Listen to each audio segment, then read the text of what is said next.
Top sur Top, le podcast du peuple du ping français. Salut à toutes et à tous, vous êtes bien dans Top sur Top, votre émission de débat sur l'actu ping professionnel, et moi je suis accompagné, comme d'habitude, de mon fidèle acolyte Damien Laterne. Salut Damien. Salut Noah, j'espère que tu vas bien. Bon, aujourd'hui Choco est absent parce qu'il réalise son CAPES pour devenir prof d'histoire géo. Et évidemment, on lui souhaite tous la plus grande réussite et de passer le concours au la main pour pouvoir passer à l'oral après. Évidemment, ce qui va aussi nous occuper aujourd'hui, c'est le Champions de Chongqing, ou plutôt, j'ai envie de dire, le Champions des surprises ou même des troubles fêtes, qui a sacré en fin de compte Miwa Harimoto et Félix Lebrun pour respectivement leur premier et deuxième titre en Champions. Seulement le premier pour Miwa et le premier surtout pour un joueur non chinois sur un circuit masculin en Chine depuis le début de l'ère WTT pour Félix. Et je le dis, ça a aussi été le Champions des surprises parce qu'on a eu au début une journée australienne sur le deuxième jour, le mercredi, avec la victoire de Nicolas Lum contre Darko Jangic et la victoire de Yang Ziliu contre Sabine Winter. Vraiment une journée qui sortait de l'ordinaire. Puis l'élimination des deux numéros 1 mondiaux, Sun Yingxia et Wang Chuqin, au stade des quarts de finale, respectivement face à Sora Matsushima. Et puis Kwaiman pour Sun Yingxia. Donc ça a été un champion très surprenant, Damien, mais qui a surtout pour nous Français sacré au bout du compte Félix Lebrun pour son deuxième Champions après Montpellier 2024. Ah bah c'est exceptionnel, c'est historique pour le ping français.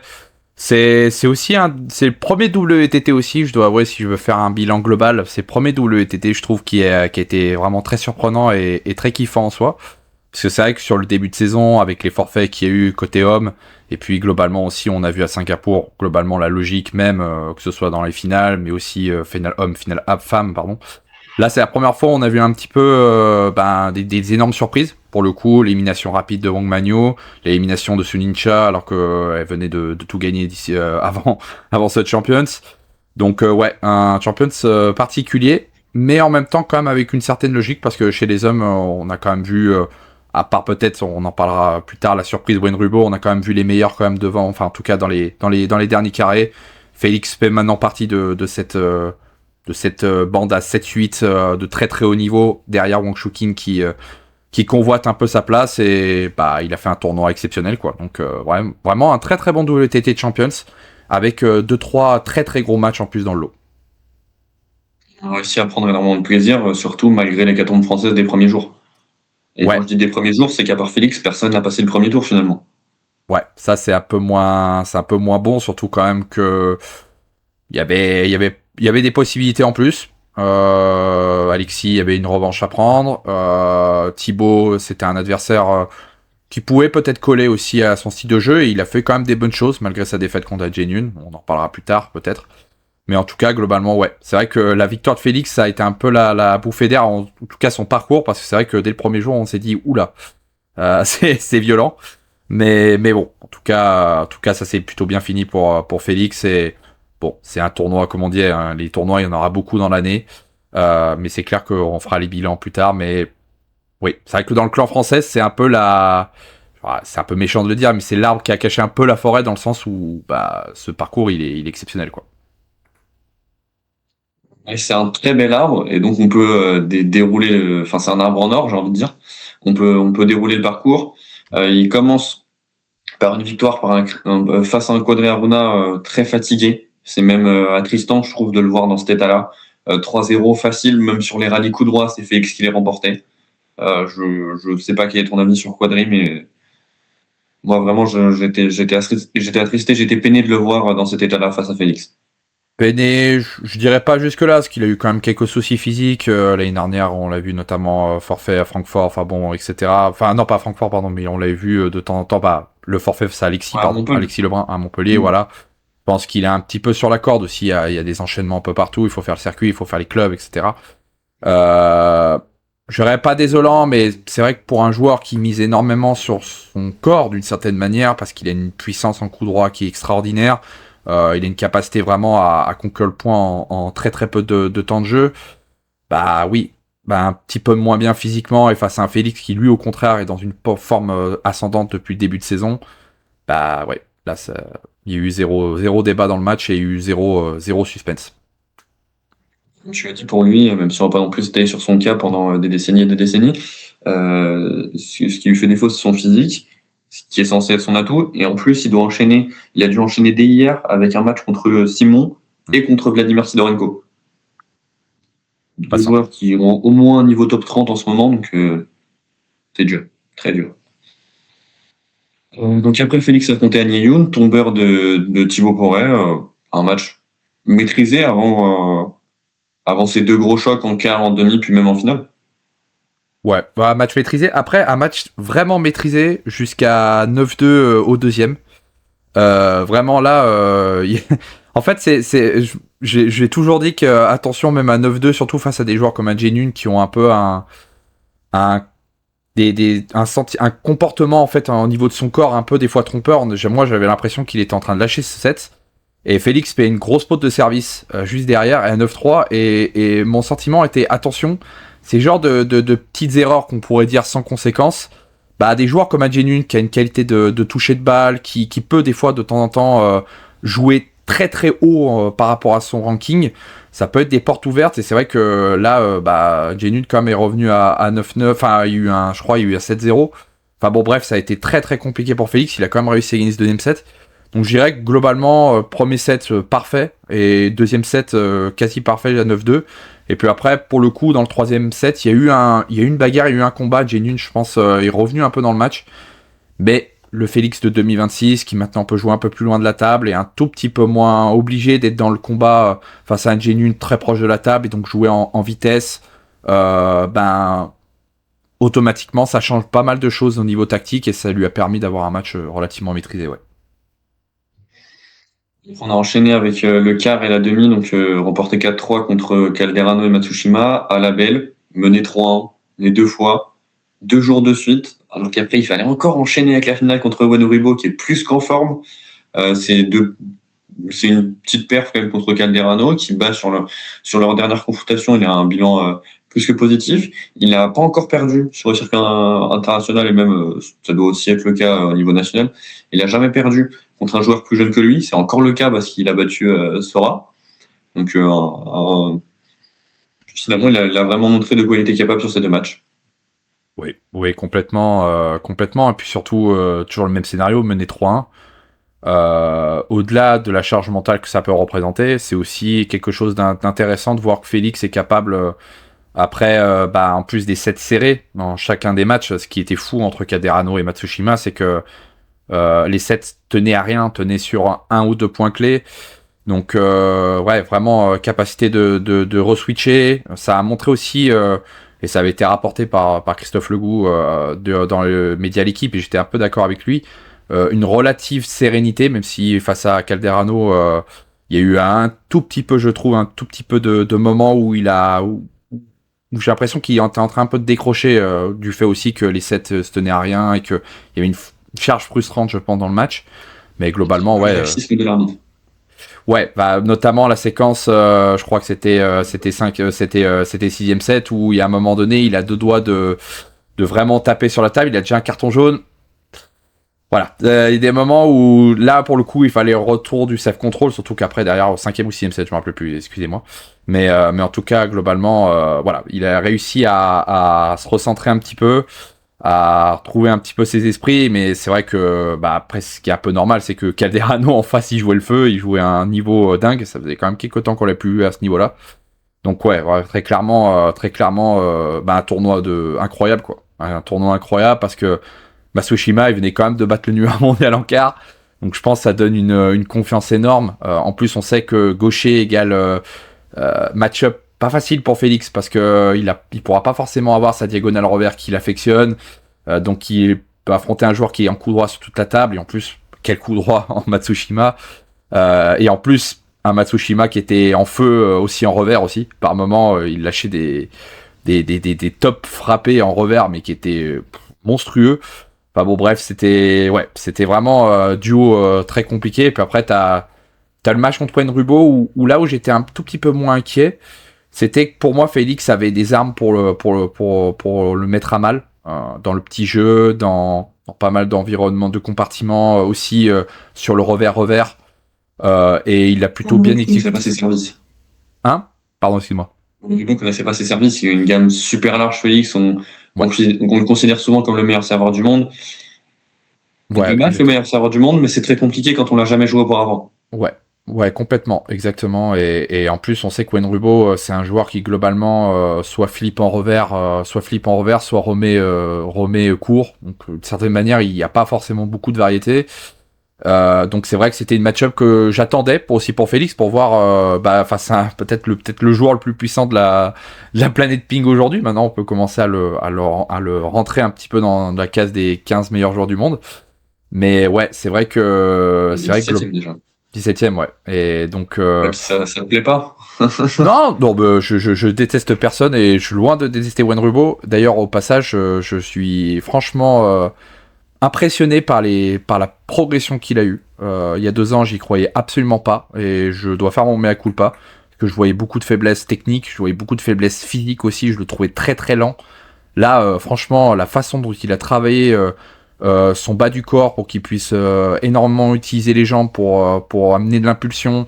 Maintenant, il y a quasiment plus de transition quand il fait des tops, c'est-à-dire qu'il arrive à se remettre un petit peu dans le jeu après. Et puis même, il va beaucoup plus vite autour de la table, quoi. Ça m'a assez impressionné. Donc il a dû faire un très très gros job physique. Et puis techniquement, c'est un joueur qui est quand même un peu plus complet. Pas parfait. Je pense que pour l'instant, c'est la réserve que j'ai par rapport à des joueurs comme Félix. Et quand il est face à des joueurs qui ne lui permettent pas de s'exprimer, ça devient un peu plus compliqué pour Wayne Rubo. Mais par contre, sa victoire contre Beauregard, exceptionnelle. La façon dont il bat Harimoto, pareil, au combat, avec des sets très serrés. Non, franchement, Wayne Rubo, c'est peut-être pas le génie des temps modernes dans le ping chinois, mais par contre, c'est un gars que je trouve déjà qui a une gagne en lui et qui a une énorme capacité, je trouve, par rapport peut-être à ce qu'on peut dire de Shen Yuanyu ou de Chang Peng. Je trouve que ça a l'air d'être quelqu'un qui est qui est déterminé. Il travaille ses faiblesses, il sait qu'il a des forces. Il joue là-dessus. Donc franchement, sacré tournoi de sa part aussi. On a parlé de Félix, mais franchement aussi un grand chapeau à Wayne Rubo, parce que autant sur le début de saison, je voulais dire, bon, ça reste que le début de saison. Là, c'est quand même un gros tournoi pour lui. Et franchement, les gagnants en plus qu'il a gagné, il fallait les faire. Surtout un gars comme Beauregard. Je pensais pas que Wayne Rubo pouvait battre un Beauregard, par exemple. Il nous a pas encore beaucoup déçus sur le début de saison. Hein. C'est que des vraies victoires. Pareil, il perd au premier tour, je crois, contre Yang Gujin au Singapour Smash. Exact. Et sinon, il peut pas faire le Champions de Doha, mais au Star Contender, il fait finale. Il remporte Mascat. Donc vraiment un début de saison plus que probant pour lui. Mais par contre, ça peut nous permettre de faire un petit lien avec nos Français avant de potentiellement terminer. C'était un dernier mot à dire sur Félix. Mais ça fait 6, 4 et 7 contre Flavien. Tournoi compliqué, je sais pas, faudra lui demander, mais je me demande si Flavien n'a pas dû passer par l'autre côté du globe pour venir et que ça lui a peut-être été préjudiciable. Ouais, et en plus, au-delà, même un aspect peut-être athlétique, il y avait difficulté du côté de Flavien, je trouve, à mettre en exergue ses progressions en coup droit. Je trouvais que par moment, il était un poil trop proche de la table, face à un joueur comme Wayne Rubo qui a une frappe très longue, très lourde.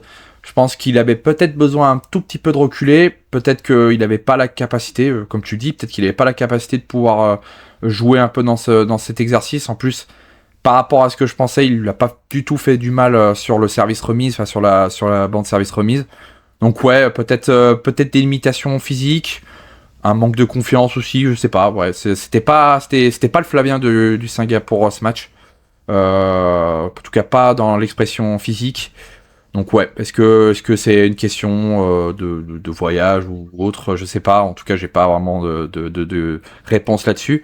En tout cas, sur le match, c'est vrai que même si Wayne Rubo est très bon, je trouve quand même que Flavien a joué très loin de son réel niveau. Donc ouais, à voir. En tout cas, bon, là on l'a vu en championnat de France que ça allait bien. Enfin voilà, ça allait pas si mal que ça. Donc bon, peut-être juste un tournoi manqué. Il y a la patience. Et puis ça remonte, ça vient aussi un peu en exergue, ça met un peu aussi en exergue que à 17 ans, on n'est pas prêt encore. Enfin, on n'est pas prêt à être tout de suite à son plein niveau. Il y a encore des choses je trouve que par moments, Flavien, il y a des moments où à la différence d'un Félix Lebrun, Je trouve que il s'adapte pas aussi vite à l'adversaire. Il y a des moments où des fois il reste un petit peu, et ça explique des fois ses débuts de match où j'ai l'impression qu'il a tout de suite du mal à comprendre en fait ce que fait l'adversaire ou à lire complètement l'effet de balle. Donc voilà, des petits soucis dans ce tournoi. Encore une fois, c'est qu'un tournoi, mais c'est ce qui est dommage, c'est que face à Wayne Rubo qui est qui va faire partie de ces joueurs-là, qui va beaucoup affronter dans sa carrière, c'est toujours bien d'avoir un match un petit peu plus serré pour lancer une dynamique quand ils vont s'affronter plusieurs fois. Donc ouais, c'est un petit peu dommage pour Flavien. Je sais pas si tu as ce ressenti, mais par rapport à Félix, pour revenir dessus et même terminer sur son cas, Ouais. j'ai un peu ce sentiment de travail inachevé, peut-être, sur le Champions, où je me dis, c'est très bien, c'est une énorme victoire, dans le sens où il y a quand même des top players. On l'a dit, Matsushima qui devient un joueur très sérieux et vraiment plus qu'à considérer dans le top mondial. Calderano, pareil, enfin, on va pas le présenter. Annie Youn, c'est très fort, etc. On les connaît tous. Mais il nous manque cette victoire face à Juchin. Ah ouais, la fameuse. Oui, après on va pas reprocher à Matsushima d'avoir fait l'exploit. Hein. On va pas lui dire, oh mince, Sora, c'est pas gentil. Non, oui, ça, c'est dommage. Après, chaque contexte, il aura le temps d'affronter Wang Shuqin cette année. Je vais pas minimiser la victoire, mais c'est que maintenant, ouais, je vais pas dire que c'est son seul objectif. Évidemment, il a envie d'aller chercher les mondes à Londres. Enfin, il y a plein d'objectifs. Ça s'arrête jamais. Évidemment, c'est une quête continue quand on est sportif de haut niveau, même peu importe ce qu'on fait, mais souvent il y a pas vraiment de Graal. Enfin, si, on peut dire c'est le Graal, mais ça s'arrête vraiment jamais. Et là, c'est une très belle victoire. Mais ce que je veux dire, c'est que maintenant, moi, ce que j'attends, là, il a eu sa première grosse victoire depuis maintenant, c'était il y a plus d'1 an et demi, le Champions de Montpellier. Avec ce niveau de jeu-là, sur un plateau qui est assez relevé, il manquait que Lin Shidong, dont les meilleurs joueurs du monde. Moi, j'attends sa victoire contre Wang Jushin maintenant. Ouais, c'est le dernier qui résiste. À Félix, ouais, je sais pas. Après, ça m'a pas si dérangé que ça, moi personnellement, parce que j'ai une autre estime aussi des autres joueurs qu'il a affrontés. Et puis en plus, d'une certaine manière, ils vont se jouer beaucoup cette année. Donc je pense que il y a le temps aussi de voir l'évolution de Félix.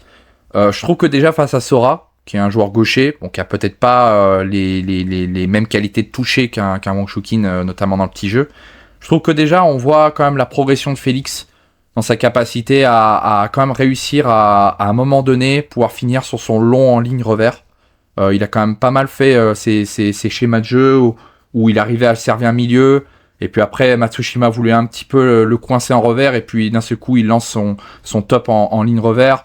Il l'a beaucoup fait aussi contre Hugo Calderano, bon, qui lui est droitier. J'ai Chidong à Singapour, j'ai trouvé aussi. Ouais, aussi. Donc il y a des signes quand même qui montrent qu'il y a une progression, et des signes que au bout d'un moment, il va trouver des schémas pour pouvoir de plus en plus gêner Wang Shuqin. Donc quand même gagner des tournois malgré le fait qu'il n'ait pas encore eu Wang Shuqin, ça amène de la confiance. Gagner tout un tas d'adversaires, de gagner en plus au couteau, ça forge un peu un mental. Par exemple, si on est dans une situation où face à Wang Shuqin, on est sur des matchs un peu plus serrés, ça forge un peu la confiance. Donc moi, j'étais pas trop perturbé. Moi, j'étais presque plutôt agréablement surpris par Sora Matsushima, encore une fois. Mais ouais, c'est vrai que il prend un peu la place qu'avait eu Fan Zhendong, qu'a eu Ma Long dans les années 2010, un Zhang Jike. Wang Shuqin, c'est devenu un peu la référence du circuit. Même si Fan Zhendong a toujours pas arrêté sa carrière, mais on va dire qu'il est plus dans le circuit. Mais c'est vraiment devenu la référence, et c'est vrai que maintenant, Félix, il y a ce sentiment que maintenant il peut battre tous les joueurs, sauf Wang Shuqin. Donc c'est vrai que là où je suis un peu d'accord avec toi, c'est qu'on l'attend, ce match clé, ce match déclic. Mais c'est pas pour autant que j'enlève à la victoire, dans le sens où ça reste un Champions où il y a eu qu'un seul forfait notable, c'est Lin Chinong, mais sinon il y avait tout le monde. Et globalement, il a battu quand même des adversaires qui pouvaient lui poser des problèmes par le passé, notamment Hugo Calderano, et qui maintenant est devenu des matchs où il peut jouer un 50-50, c'est-à-dire vraiment quand ils sont à leur meilleur niveau, il peut quand même les battre. Donc c'est déjà un signe quand même de progrès. Donc chapeau à Félix, et franchement j'ai été impressionné par son tournoi, au-delà de l'aspect mental, etc., qu'on a parlé beaucoup dans les réseaux et dans les médias, surtout sur son niveau technique à partir des moments où il était à 3-1, qui a brutalement augmenté. Et c'est ça aussi qui fait les champions aussi. C'est être capable de, même dans des matchs serrés où on est en difficulté, on n'arrive pas à les gagner voilà, 13-11, 12-10, etc., d'être capable de repasser à un autre match et de gagner cet autre match 3-0. Parce que c'est en fait ce qui s'est passé pour le quart et le demi. Trouver la solution même tactique quand contre Calderano, il a dû effacer 3 balles de match. Tu vois. Ouais. Donc vraiment, moi j'enlève rien à cette victoire. C'est une très belle victoire. Comme je t'ai dit, il a remporté beaucoup de chocs. Il y a ces 2 matchs là, enfin ces 2 gros matchs qu'il gagne à la BL, sa finale, son match contre Agnello, même son 16e contre Quadri. C'est fait. Il a sa victoire, sa très belle victoire en 2026. En plus, c'est dès le début d'année, 3e événement majeur de ce début d'année, si on compte uniquement les Coupes du Monde, Championnats du Monde, Champions et Smash. Premier événement majeur gagné après 1 heure et demie. 1 an et demi sans victoire sur des événements majeurs. Maintenant, la victoire contre Wang Chuqin, ce serait peut-être plus, entre guillemets, symbolique qu'autre chose, mais elle ferait passer un cap. Tu vois ? Oui, complètement. Ce serait la première, mais pas la dernière. Alors que lui, le champion, il en avait déjà. Oui, en plus, un beau champion déjà. donc ouais, non, c'est... À voir, bah, on espère que la première, ça sera la Coupe du Monde, ou alors carrément, je sais pas, du monde par équipe, hein. On dirait pas non. Ouais. Tu vois qu'il a un blocage mental quand il joue Chuqin. Mais ce que je dis, c'est que tu le sens pas en Champions en infériorité sur d'autres adversaires. Même un Calderano, tu le sentais pas en infériorité sur lui. Pas forcément parce qu'il en a gagné à Montpellier. Mais contre Chuqin, le match démarre et je le sens pas moins bon mentalement. Quoi. Je veux pas appuyer sur cette corde-là. Je veux pas appuyer sur ce point-là. Mais quand il lance contre Wang Chuqin, il y a une certaine aura Wang Chuqin, évidemment. Mais il y a aussi, en fait, comme tous les joueurs, comme tous les autres, il est un peu écrasé par Wang Chuqin, je trouve. Tu vois. Mais c'est pas de la faute de Félix. C'est inhérent en fait que Wang Chuqin surpasse tout le monde actuellement sur le circuit international. Et j'ai envie de me dire que dans pas si longtemps, on aura cette victoire déclic qui fera qu'ils seront quasiment au même niveau au moment du début de match. Oui, bah on l'espère tous. Mais en tout cas, Matsushima, il monte la voie. Hein. Tous ceux qui peuvent battre Wang Chuqin montent la voie.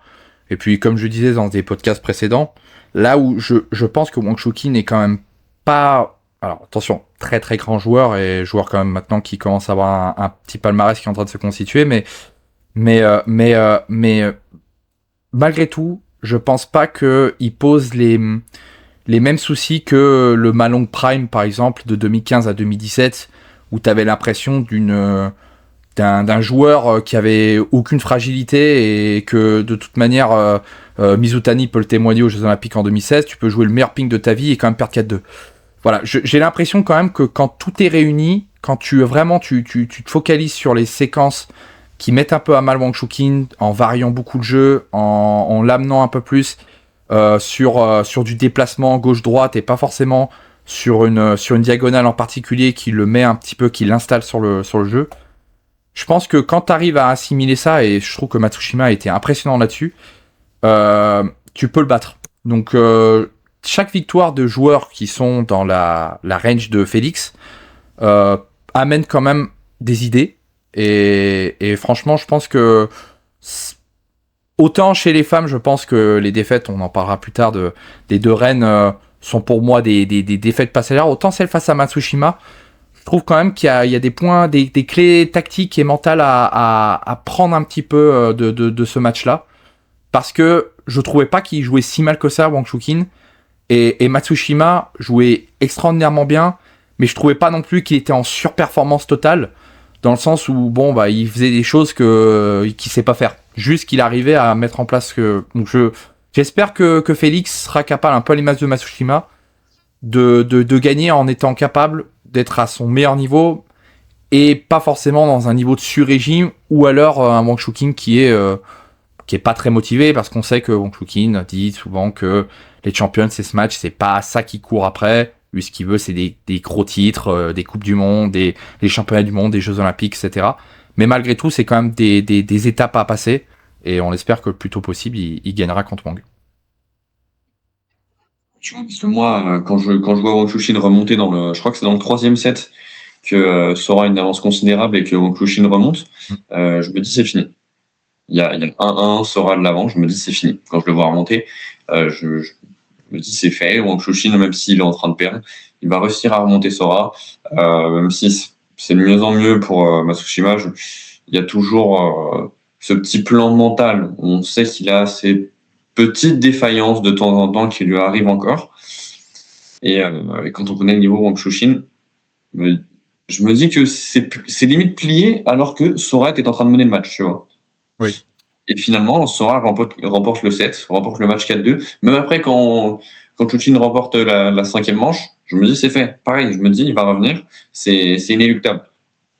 Et finalement, ça tourne à l'avantage de Sora. Et comme tu l'as dit, c'est évident quand on regarde seulement le résultat, mais au niveau de la physionomie du match, on voit que Sora a joué à son niveau, mais sans surjouer, comme tu as dit, et que si Félix pourrait justement arriver à un niveau moyen, mais très haut, et qu'il était moins en difficulté, en fait, justement, juste sur le jeu court et la remise du service de Wang Chuqin, ce serait plus du tout le même match.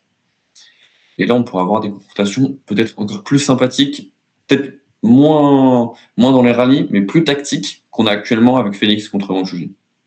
Oui, de toute manière, le dernier Félix Wang Chuqin n'a pas eu des tonnes de rallyes, et les plupart des rallyes, de mémoire, ça a été 50-50. Globalement, c'est vrai que dans le petit jeu, Wang Chuqin et d'ailleurs, c'est un peu la situation que j'avais pas trop compris sur l'instant.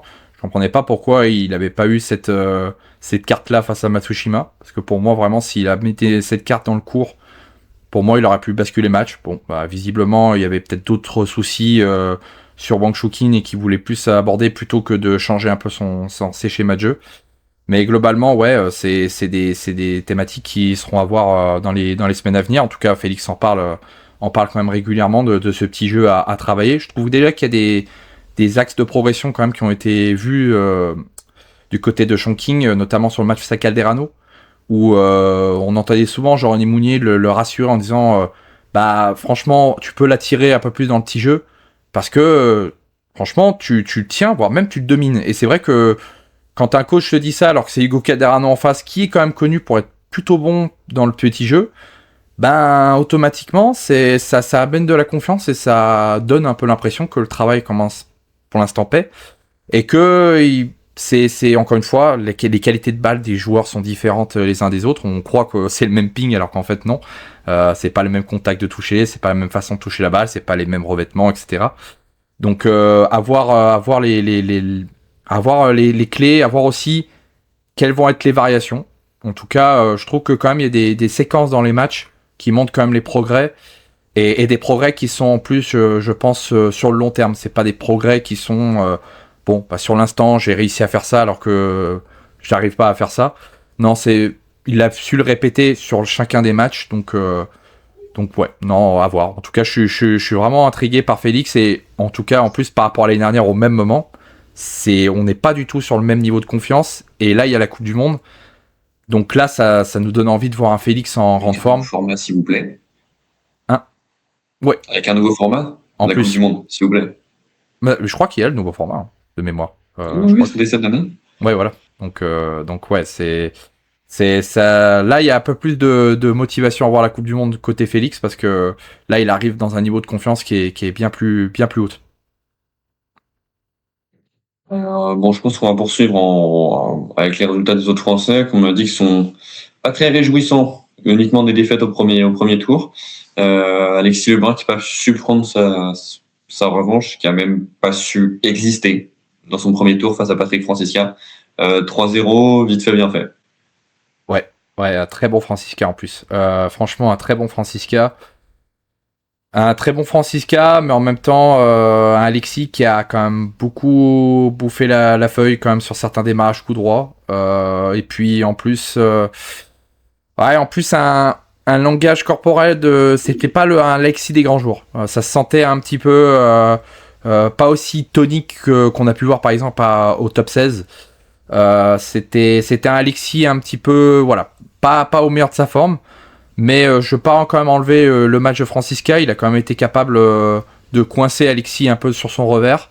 Et on sait que Francisca, il a un revers qui est capable vraiment, qui est très puissant, très long. C'est difficile quand même de jouer Francisca quand il... Ouais, très lourd, ouais, exactement. Donc ouais, c'était pas un grand Alexis, mais Francisca quand même qui montre encore qu'il il est encore là. Il est encore un joueur important du circuit. Après, bon, ça n'a pas été la même finalité pour Francisca, mais bon, c'était un tournoi un peu à oublier pour Alexis, mais j'ai envie quand même de noter le bon match, le bon contenu de Francisca, qui est plutôt bon, je trouve, dans ce début de saison, dans les matchs que j'ai pu voir. Ouais, bon, c'est dommage, mais c'était pas le Alexis du top 16, ça c'est clair. En termes de tonicité, au niveau des appuis, comme je disais, les coups droits, certains démarrages un peu complètement manqués. Bref, c'était pas du grand Alexis. De mon côté, j'ai un peu eu l'impression de voir un match dans le prolongement de sa défaite au Singapour Smash. J'ai l'impression, tu vois, que c'était le même match qui continuait, où Alexis n'arrivait plus à trouver les solutions, que Francisca, lui, arrivait bien appuyé sur son revers, était plus en réussite, et voilà, j'ai eu l'impression de revoir les 3 mêmes derniers sets. Un peu les mêmes, où je pense, évidemment, même, il y a eu un travail qui a été fait sur Francisca. En plus, c'était Jean-René Mounier qui les accompagnait, lui qui est le directeur de la DTN, l'acronyme directeur Technique nationale. Technique nationale, merci. J'allais dire de la technique, donc ça me perturbait un peu, mais donc oui, technique nationale. Donc c'est sûr qu'il y a un travail qui a été fait, j'en doute pas, mais apparemment il n'a pas su tout appliquer sur ce match. Et oui, ça a été très compliqué, de toute évidence. Le seul dont on n'a pas parlé pour l'instant chez les Français, c'est Thibaut. Bon, ouais. On l'a très rapidement évoqué par rapport à sa défaite face à Annie Yoon, qui a donc perdu contre Félix au tour suivant. Match très étrange, avec 3-7 sur 5, parce qu'il perd un label, 3-7 sur 5 à sens unique, et 2-7 plus ou moins disputés. Ouais, c'était un match un peu étrange, un peu à l'image de Han Jae-Yoon, globalement du profil de joueur qu'a Han Jae-Yoon par exemple. Et puis aussi d'un Thibaut qui peut parfois, on l'avait vu contre Morgar, un petit peu sortir de son match au niveau de ses plans de jeu, parfois un tout petit peu trop répéter les mêmes schémas à partir de son rentrant, court coup droit, et pas forcément imposer d'autres schémas, surtout que il y a eu des séquences quand même face à Han Jae-Yoon, là où je suis un tout petit peu plus positif que sur les des défaites de Flavien et Alexis. Je trouvais qu'il y avait quand même des bonnes séquences dans son match, où on voit encore sa progression en coup droit, on voit qu'il est capable de conclure des points sur son coup droit, qu'il a su aussi par moment, alors que pourtant Han Jae-Yoon c'est un joueur qui est très rapide à la table, par moment quand même un peu le contrer, un petit peu lui faire du contre-pied. Donc globalement, j'avais jusqu'à 2-1 pour Thibaut. Je trouve que son match il est globalement bon. Et c'est vrai qu'il y a encore un manque un petit peu, je dirais, chez Thibaut Porret, un manque un petit peu de constance, un manque de constance. Ça rappelle un petit peu aussi ce qu'a eu des joueurs comme Félix, par exemple, comme il a pu avoir il y a 2-3 ans quand il était arrivé sur le circuit. C'était des joueurs qui étaient capables d'avoir des sets de très très haut niveau, de très haut standing technique. Et puis par moment, quand l'adversaire va pointer sur des balles que tu apprécies moins, un petit peu sortir du match et l'envie un peu de se rassurer plutôt que d'aller dans le combat. Donc c'est vrai qu'il y a encore des choses à optimiser chez Thibaut Porret, mais là où je suis un petit peu moins sévère entre guillemets par rapport aux défaites de Flavien et d'Alexis, c'est qu'il y a quand même eu des séquences qui montrent que c'est un joueur en progrès et que des joueurs comme Han Jae-Yoon maintenant sont devenus des joueurs de son calibre, mais juste ça serait bien que des belles ils finissent pas 11-2 quoi. Même si Han Jae-Yoon peut-être joue un ping hors norme, mais ouais. Hein 11-1 en fait. 11-1 oui, j'ai même désolé mais j'ai même rajouté un point tellement ouais, j'ai envie de dire, c'est pas des sets du niveau de Thibaut. Voilà, je pense qu'il est capable de faire mieux que ça. Surtout que pour un adversaire, c'est quand même plus facile à prendre le large tout de suite au niveau mental. Surtout des joueurs comme un Genuine qui a un très bon toucher de balle, qui est très fort proche de table, bah voilà, il va faire ce qu'il sait faire, et si l'adversaire tombe un peu dans le panneau, bah voilà, il va prendre. Donc ouais, c'est un peu dommage que son match qui est globalement plutôt correct se termine un peu sur ce dernier set là. Après, c'est qu'un set parmi des milliers et des milliers de sets joués dans la saison. Mais ça montre un petit peu encore les points de fragilité de Thibaut, parce que ça rappelle un peu aussi le dernier set contre Rosemorgar. C'est des moments où parfois il y a des besoins que, au niveau de l'intensité, il n'arrive pas à mettre l'intensité sur tout le match. Je trouve ça un peu dommage quand même de voir Thibaut qui se frustre, je trouve beaucoup plus que d'autres Français, parce que c'est évidemment ceux dont on regarde le plus les matchs, mais sur cette BL, même sur le 4e set, je le vois un peu s'agacer. Je vais pas vous mentir, j'ai pas vu tout le match d'hier contre Flavien, mais ça a été compliqué un peu sur la fin quand même. Pareil contre Morgard, on le voit un peu se frustrer, pester un peu, que c'est compliqué quand il perd un point. Donc non, moi je pense après, bien évidemment, on répète à longueur de podcast, on ne va pas tout remettre sur l'aspect psychologique, évidemment.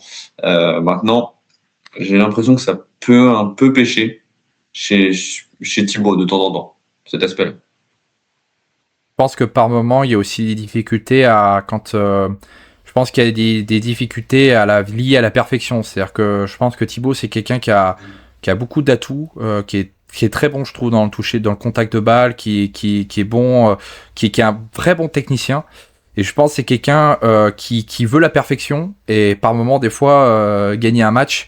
Et pourtant, il a su le faire, par exemple, face à un Ouda. C'est par moment, je dirais pas qu'il faut gagner moche, hein, mais bon, il faut être capable de faire le dos rond. Non, il faut être capable de faire le dos rond et de faire ce fameux +1. C'est-à-dire remettre la balle sur la table et être un peu dans une optique de serrer le jeu. Parce que par exemple, un gars comme Félix en est passé un peu maître de vraiment de pousser l'adversaire à si tu veux gagner le match, il faut vraiment que tu forces le jeu. Pour l'instant, Thibaut, il n'en est pas là. Donc c'est des travails à faire. C'est aussi de l'expérience en match aussi. Par moment, plus le match il va jouer, plus il va comprendre aussi peut-être qu'il y a certaines choses à modifier dans son approche, ou alors au contraire que son approche est bonne mais que c'est plutôt sur un point de vue technique que ça pêche parce que les adversaires pointent là-dessus. Il y a des choses à faire, parce que, comme je disais précédemment, son match face à Genuine, il n'y a pas que des mauvaises choses. Il n'a pas été... En fait, ce dernier set, c'est vraiment... c'est un peu l'incompréhension, dans le sens où, même si les sets étaient un peu décousus, ça restait un match où je trouve où c'était 50-50, quoi. Et là, il y a eu ça. Encore une fois, c'est un set parmi tant d'autres, mais c'est vrai que c'est un peu dommage.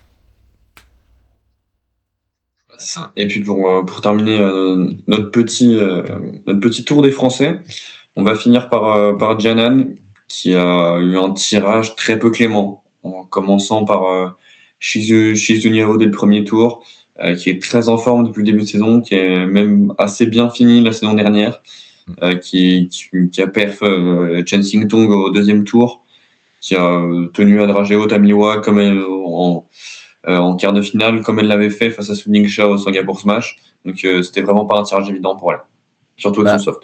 Ouais, et en fait ce qui est marrant, c'est qu'on te dit tiens, tu tires au sort un wild card, tu dis ouais, pourquoi pas. Bon là c'est Juniao. Là tu fais non, en fait c'est pas bien en fait. Non, oui, très clairement, c'était pas un top tirage. Autant il y avait un peu des regrets au Singapour Smash, parce que pour le coup le premier tour était à la portée de Janan. Autant là, on est sur une 14e mondiale, mais qui pour des raisons de quota, etc. Joue à ce niveau-là, mais en fait il joue pas à ce niveau-là. C'est une top 10 mondiale en termes de niveau de jeu. Donc c'est quand on voit l'ampleur du score sur les deux premiers sets, il y a quand même ce troisième set où c'est plus serré. Donc c'était pas le bon tirage pour Janan, et plus une joueuse forte en revers. C'est face à Janan, donc c'était pas le bon tirage. Il y a eu par exemple des joueuses qui n'ont pas eu beaucoup de chance sur des tirages, et à l'image d'une Bernadette Soch, qu'il a eu un premier tour un peu plus abordable. Voilà, bon, c'est un peu le cycle des tirages qui est là. Et bon, bah, la prochaine fois, Diana prendra peut-être une wildcard, mais cette fois, peut-être pas du niveau de Shi Juniao. On aurait pu signer, ça avait été Anna Thursday. Par exemple. Même si Anna Thursday aussi bonne chose, mais c'est vrai que là, on aurait été un peu plus dans le niveau de Jianan, on va dire. Justement, j'aimerais juste évidemment qu'on dise un petit mot sur Sacha, qui qui se fait éliminer en quart de finale par Kooiman. C'est surprenant. Elle avait remporté la première manche, et puis après, 3 de suite pour Kooiman, et ça vient à l'avantage de la plus jeune des deux joueuses. Bah, ça donne de l'espoir, parce que c'est vrai qu'on parle beaucoup de Wang Choukin. Sun Ying-cha, c'est presque encore plus fou, parce que très clairement, on est sur une numéro 1 mondiale plus. Ouais, bah, globalement, vraiment un match vraiment exceptionnel de Kooiman, parce qu'elle a fait exactement ce qu'il fallait faire contre Sun Ying-cha. Il fallait pas que les points durent, il fallait surtout que les points soient gagnés assez rapidement, si possible en 3-4 échanges max. Fallait aussi être capable de miser un peu sur du jeu court et ensuite l'enfermer sur le revers avec une balle qui arrive vite. Elle a su le faire. Et arriver à faire tout ça et à pas tomber dans le panneau. On parlait de l'aura. C'est vrai que Sun Ying-cha, elle dégage énormément d'aura. Elle était quand même énormément soutenue par le public. Et vraiment, Kooiman a été capable de réussir à faire abstraction de tout ça et à mettre en place son plan de jeu qu'elle avait envie. Et vraiment, chapeau Kooiman, parce que faire des matchs comme ça contre Sun Ying-cha, c'est pas à la portée de tout le monde. Donc ouais, chapeau. Et puis en plus, match assez intéressant d'un point de vue tactique, parce que on voit à quel point, quand on est gaucher, à l'image de Kooiman, il y a des choses que tu peux exécuter, que tu peux faire, et qui peut ennuyer des joueuses comme Sun Ying-cha, qui aiment bien jouer dans la répétition, énormément dans la diagonale, et vraiment faire bouger son adversaire. Là, Kooiman, elle a su éviter un petit peu cette étape-là en étant plutôt sur un match de puissance. Donc ouais, chapeau à Kooiman. Franchement, c'était un sacré match de sa part. C'était un sacré match. Et puis sinon, on peut aussi noter les performances de Chen Yi et Satsuki Odo. Oui. Ouais, complètement. Demi surtout pour Satsuki. Ah bah, Odo, sacré tournoi, quoi. Premier tour, j'ai rarement vu un match en 13 minutes, de gagner en 13 minutes contre Wang Manyu. J'avais l'impression de voir... Un match en 13 minutes, c'est surprenant. Contre Wang Manyu, déjà une défaite de Wang Manyu est surprenante. Oui. Un match en 13 minutes est surprenant. Alors, combiner les deux. Et ouais, pendant que les Australiens étaient en feu dans ce tournoi et gagnaient des matchs face à des top joueurs, Wang Manyu perd en 13 minutes. C'était vraiment je comprends plus rien au ping. Non, blague à part, non, Odo un peu à son image, énormément de vitesse, variété, et surtout un pioche qui a été dévastateur pour Wang Manyu. Elle l'a jamais compris. J'ai rarement vu Wang Manyu avec autant de problèmes pour remettre une balle. Très clairement, ça me rappelait de temps en temps le match de la Coupe du Monde mixte, le premier set qu'elle avait eu contre Pritika Pavad, où les premiers points sur le service pioche de Pritika Pavad, elle était tout le temps, la balle montait à chaque fois, elle comprenait pas trop pourquoi. Là, c'était vraiment puissance 10, parce que là, en plus, Odo, quand elle frappe en coup droit, c'est violent. Donc là, vraiment, un match un peu décousu, parce que je pense que même Odo pensait pas être capable de gagner aussi facilement contre une joueuse de ce niveau-là. Bon, match à oublier pour Wang Manyu. Et puis ouais, pour Chen Yi, ça confirme globalement un bon début de saison de sa part. Elle est constante, elle a un bon niveau de jeu. Et elle lui manque encore un petit peu des choses pour vraiment atteindre ce niveau top 4 mondial, et être capable de gagner des grands tournois. Mais pareil, elle est dans une bonne séquence dans ce début de saison. Et puis pour conclure, Miwa Harimoto, donc, qui est sacré à Chongqing pour son premier Champions. Je savais que c'était son premier Champions, mais tu vois, j'étais presque étonné de savoir qu'elle en avait jamais remporté. avec le nombre de tournois qu'elle fait, de contenders, de star contenders auxquels elle prend part, c'est sûr que ça monte un peu son classement, mais ça va lui donner un petit talent pour la suite. Ouais. Après, quand tu vois le nombre de victoires dans les Champions depuis l'ère de l'ère WTT, il n'y avait pas beaucoup de place à des joueuses non chinoises. Donc ouais, c'était bah, ça confirme un peu ce que je pense de Miwa Harimoto. C'est une joueuse qui pour moi est très importante pour la suite du ping parce que à mes yeux, c'est que mon avis, c'est une joueuse qui sera capable, je pense, de conquérir beaucoup de gros tournois à l'avenir. Elle a montré par séquence une grosse progression au coup droit, dans des matchs, etc. Notamment, j'ai le match en tête contre Kwaiman, où vraiment elle a su réussir à conclure des points avec son coup droit. C'est une joueuse qui a un gros niveau technique, qui fait peu de fautes. Donc c'est vrai que c'est important, je pense, pour elle de battre des joueuses du niveau de Kwaiman, parce qu'elle avait un petit peu ce petit complexe d'infériorité contre les top joueuses chinoises. Là, elle commence un petit peu de plus en plus à prendre le lead déjà côté japonais. Et puis en plus, maintenant, à concurrencer les meilleures chinoises. Elle a fait des matchs contre Wang Manyu de bonne facture. Là, cette fois, elle bat une joueuse comme Kwaiman. Bref, je vais pas dire que mon opération Miwa Harimoto top 3 mondial reprend un petit peu d'énergie, parce que je dois avouer que dans ce début de saison, j'ai commencé un petit peu à plus y croire. Bon, blague à part, Miwa Harimoto, franchement, a été excellent dans ce tournoi.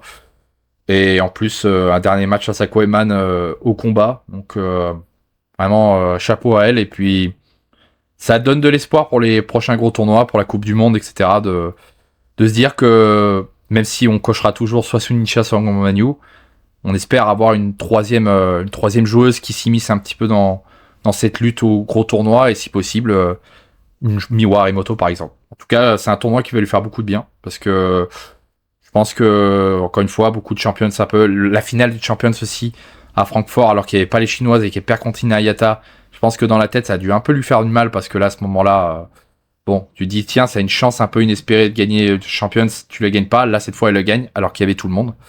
Donc voilà, comme quoi faut pas perdre espoir, et puis surtout, ça reste des saisons qui sont longues, et on n'est même pas encore au plus gros tournoi. Les plus gros tournois arrivent dans les semaines qui arrivent.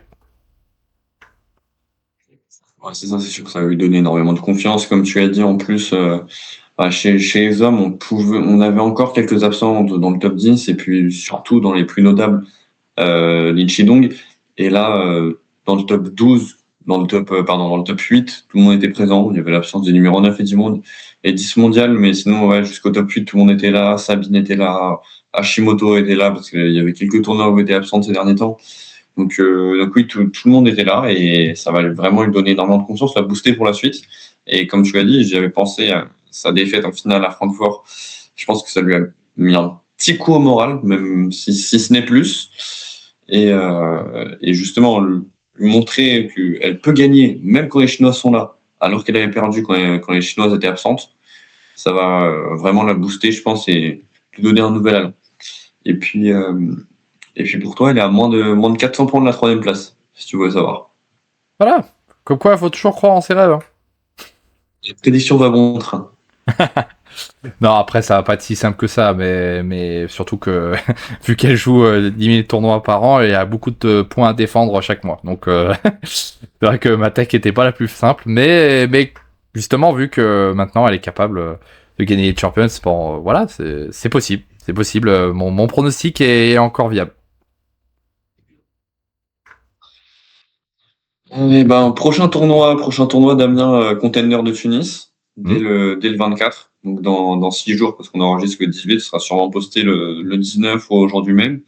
Et puis après, ce sera la Coupe du Monde avec le nouveau format, le format le plus logique finalement. On reste sur les poules de 3, mais enfin c'est combien? C'est 16 poules de 3? Non, 8 poules de 3. 16 poules de 3. Ouais, et match en 5-7 en poule, et puis après on passe à des matchs en 5-7 gagnants cette fois, à partir des 16e. Et non, d'ailleurs c'est 16 poules de 3, c'est ça. Et puis pas de gros tournois entre temps, hein, et on va vite arriver à la Coupe du Monde, parce que la Coupe du Monde c'est le 30 mars, donc dans à peine 12 jours. Ouais. Ouais, ça s'arrête pas. Ça s'arrête pas. Et puis, bah, surtout, ça met.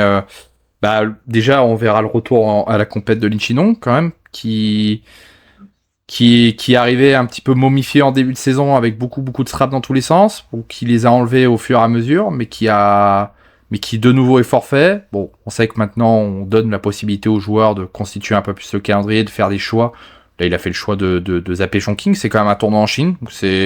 C'est étonnant qu'il ait fait ce forfait-là directement dans un tournoi important chez lui. Donc à voir si c'est pour des raisons de fatigue physique ou est-ce que c'est plus importante que ça, ou alors est-ce que s'il était dans un gros stage de travail et qu'il voulait pas forcément faire ce tournoi là entre temps. Bon, on sait pas vraiment. Mais en tout cas, ouais, la Coupe du Monde, on retrouvera les meilleurs. On retrouve enfin un format qui fait sens parce que c'est bien d'innover, mais de temps en temps, innover sur des formats qui attirent des matchs nuls, je vois pas l'intérêt d'innover. Donc là au moins, on verra des matchs, des vrais matchs, et non pas il faut calculer quel point. Attends, il faut que je gagne 11-8 celui-là pour passer les poules. Non, là au moins il faut gagner au moins le match. Au moins il y a un match à gagner. Voilà. Donc donc au moins il y aura pas de question de jouer 7 par 7 comme un match. Là c'est un match avec au moins avec quelque chose de normal, quoi. Tout simplement. J'ai rien d'autre à dire. Comme je te l'ai dit, on aura le contender de Tunis qui démarre dans 6 jours. Flavien Coton, tête de série numéro 1. Hiroto Shinozuka et Feng Yixing qui seront présents. Côté français, on aura également Joe Seyfried qui sera tout de même tête de série numéro 4 avec tous ses points gagnés en feeder au cours de la fin d'année dernière et même en début d'année. Puis on aura également de présents Lilian Bardet, Jules Roland, Flo Bourrasso. Et puis ça fait déjà pas mal de Français dans le tableau principal, même si on a également, par exemple, Rémi Bétlu dans le tableau de qualification, Esteban Dor, Alexis Kouraichi, et puis voilà, et on a Hugo Deschamps également. Et puis on pourra aussi retrouver Sidorenko. J'ai cité Jules Roland, je crois, je suis pas sûr. Et on a aussi Sidorenko, forcément, dans le tableau principal, qui va pouvoir encore engranger des points pour potentiellement passer top 30 et dans très peu de temps commencer à jouer Champions. Oui. Et aussi la présence de mon petit chouchou Ilan Batix. Ah, pas bien. Pas bien. J'ai pas fait grand chose au feeder de Varastin, mais j'espère le voir faire une petite performance parce qu'on sait qu'il a un classement qui est un peu gonflé par ses points sur les championnats continentaux. Quand il avait fait demi en Coupe d'Afrique l'année dernière. Je pense qu'on n'a pas encore expiré, mais qui devrait être bientôt. Mais donc voilà, j'espère pour lui qu'il va faire un bon résultat. Ouais. Après, on a vu notamment sur ce Champions que finalement, même des points gonflés par ces championnats continentaux, certains joueurs ont pu faire des grosses perfs, hein, notamment à l'image de Nico Asloum. Donc même si c'est une aide, il y a quand même les joueurs peuvent quand même prouver qu'ils sont capables de jouer à un très très très bon niveau. Et on espère pour ton chouchou Ilan Batix ça soit qu'il fasse un tournoi à la Nico Asloum, hein, qui bat des gros joueurs et qui puisse si possible, même ce qu'il a fait en tableau principal, bon, même si ça sera peut-être un peu plus compliqué, mais en tout cas faire le meilleur tournoi possible. De toute façon, je le dis de manière négative, mais il restera dans le top 100 parce qu'il a 175 points qui expireront seulement en octobre parce qu'il les a gagnés au championnat d'Afrique 2025, donc après la Coupe d'Afrique. Mais cette fois, il ne sera pas qualifié pour la Coupe du Monde, comme il n'a pas fait demi en Coupe d'Afrique. Ok.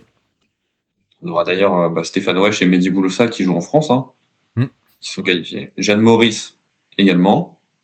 Abdelkader Salifou, il me semble. Qui joue à Pontoise. Abdelkader Salifou, il me semble. Voilà. Oui, Damien, excuse-moi. Non, je disais Abdelkader Salifou aussi. Oui, c'est vrai. Pareil, ça c'est sympa. C'est sûr. Non, il n'est pas qualifié, Salifou aussi. Ah, il n'est pas qualifié ? Je pensais. Je crois pas. Ok. Bon, désolé pour tous les auditeurs. je pensais. Bon, moi, c'est Stéphane Wesh, Mehdi Bouloussa, et puis Quadri et Omar Assar, non ? Ah oui, c'est peut-être ça, ouais. Ouais, pardon, excusez-moi, je pensais qu'il s'était qualifié, mais non, ok. Pas de souci. Dommage. Damien, merci pour l'épisode, et puis on peut se dire, je peux aussi remercier les auditeurs d'avoir écouté l'épisode, on se dit à la prochaine, À la prochaine. Cette fois-ci, sûrement avec Foucault, s'il avait besoin de 2 petites semaines pour réviser son capes. On vous souhaite encore une fois bonne chance. Et puis pour fêter la victoire de Félix puis aussi. Voilà, on se voit. Comment? Et puis pour fêter la victoire de Félix aussi. Ouais. Bien arrosé. Je rigole, bien sûr. Et puis évidemment, on se dit à la prochaine. Et puis, n'oubliez pas d'aller sur nos réseaux, Instagram, X, pour suivre l'actualité du ping en continu. Et d'aller écouter, si vous l'avez toujours pas fait, l'interview de Félix Lebrun. C'est l'occasion après sa victoire en Champions. Salut à tous, merci encore d'avoir écouté. Et salut Damien, à plus. Salut à tous. C'était Top sur Top.